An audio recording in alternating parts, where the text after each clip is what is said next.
कूटनीति है, विदेश की पॉलिसी है। 11 साल दोस्तियां की हैं, 200 से ज्यादा बार बैरून ममालिक का सफर किया है। पहली बार जब प्रधानमंत्री बने थे तो पाकिस्तान खाने पे गए थे बिना दावत के। फिर अलग अलग देशों में कूटनीति। तो साफ है पल नहीं आएगा, बहुत कुछ अभी देखने को मिलेगा। जहां पाकिस्तान को जवाब देने के लिए सरकार को कूटनीति दिखानी थी, वहां डोनाल्ड ट्रंप तोहफा दे रहा है। ये तो तोहफा है। जी जैसे कि डोनाल्ड ट्रंप कहते हैं कि हिंदुस्तान के प्राइम मिनिस्टर हैं जो प्रधानमंत्री, उनसे मेरी दोस्ती है लेकिन पाकिस्तान से मेरे अच्छे ताल्लुक हैं। बात ही वही है। वो तो आतंकवाद को बढ़ावा दे रहा है, लेकिन वो तो उनके साथ तो होना ही है। क्योंकि देखिए ये चीजें समझने वाली होंगी जब तक ना हम खुद से अपने फैसले लेंगे, हम किसी के निर्भर नहीं रह सकते हैं। ये बात सच है। जैसे आईफोन की बात है, हमें नहीं चाहिए, हम खुद अपना यहाँ से प्रोडक्ट बनाएं, कुछ ऐसे फोन बनाएं। हमारे पास सक्षम है, बस लोगों को थोड़ा सा हिम्मत देनी है और अपने मुल्क के फैसले, अपने घर के फैसले हम खुद लेने वाले होने चाहिए। आप दूसरे पे निर्भर कैसे रह सकते हो जबकि आपने इतनी कूटनीति दिखाई, इतनी कूटनीति दिखाई, इतना देश का पैसा उस कूटनीति में लगाया, हासिल क्या हुआ? आज देखा जिन मुश्किल हालात में उन लोगों को खड़ा हमारे साथ होना चाहिए था, जिन देशों को, आज आपने खुद भी देख लिया, दुनिया कह रही है। और वो आज इतने बयान दे रहे हैं, लगातार 3 दिन से कह रहे हैं कि मैंने जंग बंद कराई। अब अगर फैसला उसने ही करना था तो कूटनीति का क्या करना है? देखिए हम एक बहुत बड़े देश में रह रहे हैं, 1 अरब 40-50 करोड़ हमारी आबादी है, अच्छे हैं, सक्षम हैं, लेकिन फिर भी अगर हम अपने मुल्क का, अपने घर का फैसला नहीं ले सकते हैं, तीसरा आदमी हमारे फैसले में टांग अड़ाता है या हमारा फैसला करता है, वही फैसला हम भी कर सकते थे, जंगबंदी हम भी कर सकते थे, हम नहीं कर सकते थे। अगर डोनाल्ड ट्रंप ट्वीट लिखकर हमारे हिंदुस्तानियों का फैसला कर सकता है कि भाई अब हिंदुस्तान और पाकिस्तान जंग नहीं लड़ेगा, नहीं कर सकते थे। मोदी जी डायरेक्ट बात कर सकते थे, क्या नहीं कर सकते थे? भाई बड़ा बनना है तो बड़े को कुछ तो करना पड़ेगा। अब बड़ा ये थोड़ी है कि अमेरिका से फैसला मंगवा कर लाए और वो भी ट्विटर पे, लिखत में थोड़ी दिया है कुछ कि लिखत में है।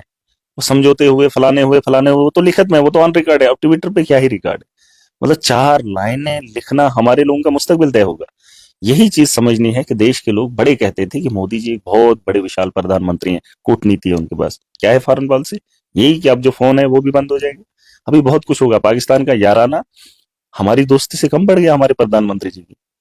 इनका तो नारा भी लग गया था, मैंने तो पहले भी बोला था, अमेरिका में अब की बार ट्रंप सरकार, है ना? मोदी जी भी गए थे। क्या हासिल हुआ? मैं वही कह रहा हूं कि हमें आपस में जब तक न इकट्ठा होना पड़ेगा, ताकतवर होना पड़ेगा। जब तक ना हम ताकतवर होंगे तब तक आप कुछ भी नहीं कर सकते। हमें मुल्क को इकट्ठा करना है, मुल्क की सालमियत को बचाने के लिए अपने लोगों का फैसला लेना है। 3 लाइनें लिखवाने के लिए अगर ये कूटनीति थी तो वो फिर मुझे बता देते, मैं भी लिख देता। मोदी जी इतने सक्षम होने चाहिए थे, प्रधानमंत्री है, खुद फैसला लेना था। ठीक है, अगर आपको जंग रोकनी है रोक दो, अगर आपको लगता है हमारे लोगों को नुकसान है तो रोक लो, लेकिन जो देश के अंदर नुकसान हुआ वो तो दिखाया ही नहीं। मैं तो आप ही के चैनल में कहीं देखा हूं या सुना हूं इधर किसी के एक आदमी की मौत हुई है, वो तो किसी ने बताया ही नहीं, है ना? तो अब कितना नुकसान हुआ है कौन अंदाजा लगा सकता है? ठीक है, जंग से तो लोग मरते हैं, आपको लोगों की फिक्र है, आपको मुल्क की फिक्र है, आपको 2047 तक भारत विकसित बनाना है, ठीक है। आप जंग नहीं चाहते तो बोलो हम जंग नहीं चाहते, इसमें कौन सी बुरी बात है? आप लोगों को मरता हुआ नहीं देख सकते, अच्छी बात है। क्यों? जब आप कहोगे ताकतवर, देखिए दुश्मन भी कमजोर नहीं होता है, मारेगा वो भी, मरेंगे हम भी। लेकिन अगर मोदी जी की ये सोच ये है कि हम मरना नहीं चाहते हैं, अपने देश के अंदर बदअमनी नहीं देखना चाहते हैं, तो खुद बात करें ना। जब हमने 2014 में उन्हें प्रधानमंत्री बनाया, पाकिस्तान बिरयानी खाने हमें पूछा, वो तो तब भी दुश्मन था, तब तो जल्दी जल्दी यहां से उठ के चले गए। अरे जंग का माहौल बना, चले जाना था, अमेरिका से बातचीत करके क्या ही हासिल करना था? देखिए मैं, बड़ापन होता, बड़ापन ये था कि आप उनसे डायरेक्ट बात करते कि यार हम जंग नहीं करेंगे, अभी आप भी काम करिए, आप भी अपने इन हालात से निकल आइए बाहर, पाकिस्तान के हालात भी बेहतर नहीं है, आप उनसे बात करते, उनके प्रधानमंत्री से, जिससे भी करनी थी। लेकिन 3-4 लाइनें लिखवाने के बाद और फिर ऐसे बयानात, और फिर भाजपा तिरंगा रैली, देखिए अंधभक्ति की भी हद होती है मैडम। जम्मू कश्मीर में तिरंगा रैली, मतलब जंग किसने लड़ी? फौज ने, जी। ठीक है, अब जंग लड़ी फौज ने, तो सिर्फ बीजेपी तिरंगा यात्रा क्यों निकाले? देश का प्रधानमंत्री मोदी है, अब वो फैसला कर रहा है बीजेपी निकालेगी, क्यों निकालेगी? जब देश सबका है, जब मिलकर लड़ा हमने, तो तिरंगा यात्रा क्यों निकालेगा मोदी और बीजेपी की पार्टी? ये कोई तरीका है इन लोगों का? ये अंधभक्तों की जमात नहीं है और क्या है? भाई देश ने लड़ा है, भाजपा ने नहीं लड़ा है। और आप आर्मी के वो लड़े, फौज तो ना सरदार आंदा, ये तो वही लोग हैं। आप मुझे एक बात बताओ मैडम, जब जंग शुरू नहीं हुई थी, जो ही जंग शुरू करने की बात आई तो पूरा समर्थन पूरे देश ने दिया, दिया, सब पार्टियों ने दिया। अब मुझे बताओ, जब जंग खत्म हो गई, सीज फायर हो गई, तो बीजेपी के दफ्तर से ऐलान होता है कि तिरंगा यात्रा निकालो। क्या जी हमने पाकिस्तान, भाई हम नहीं बोल सकते, हमने भी बोला सिंदूर का ऑपरेशन है, वो तो भाजपा ने नहीं किया, वो तो फौज ने किया, हम मिलकर लड़े। और जब मिलकर लड़े तो तुम दुनिया और देश को क्या दिखाना चाहते हो? ये जाहिल लोग हैं, इन्होंने तिरंगा उठाकर रैली निकाली, क्या भाई हमने सिंदूर का ऑपरेशन, अरे तुमने क्या पूरा देश इकट्ठा था, क्या तुम देश के प्रधानमंत्री नहीं हो? क्या ये नहीं बोला जा सकता था कि सब मिलकर तिरंगा रैली निकालो? जी। नहीं बोला जा सकता? मैं उसका हिस्सा नहीं था, कांग्रेस उसकी हिस्सा नहीं थी, है बीएसपी नहीं थी, क्या ये मुल्क ने जंग नहीं लड़ी इकट्ठे होकर? ये बताना क्या चाहते हैं, इनको ये पूछो तुम्हारी पॉलिसी क्या है, तुम्हारी कूटनीति कहां है?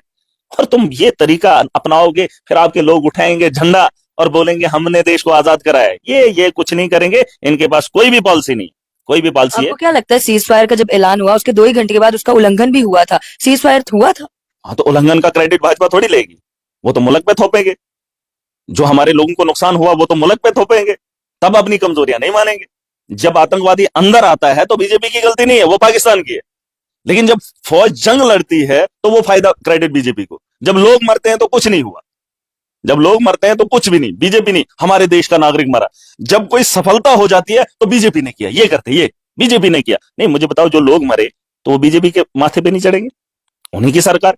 अब जब जंग हो गई, पूरा देश मिलकर लड़ा, इनने तिरंगा यात्रा खुद अपनी निकाली। ये इनको समझनी चाहिए बातें। मैं कह रहा हूं कि अनभक्ति की भी हद होती है मैडम। लास्ट ऑप्शन था, मोदी को हमने इसलिए चुना था कि ये पाकिस्तान को ताकत से जवाब देगा, क्योंकि उससे पहले जो प्रधानमंत्री थे वो लव लेटर लिखते थे, वो पाकिस्तान के साथ बातचीत करते थे। बस एक आदमी पे भरोसा था कि जो पाकिस्तान को ताकत का जवाब ताकत से देगा। और ये सच है, मैं सच बोल रहा हूं, चाहे कोई माने या ना माने, पता कर लो या अंधभक्तों को बोलो मोदी को वोट क्यों दिया।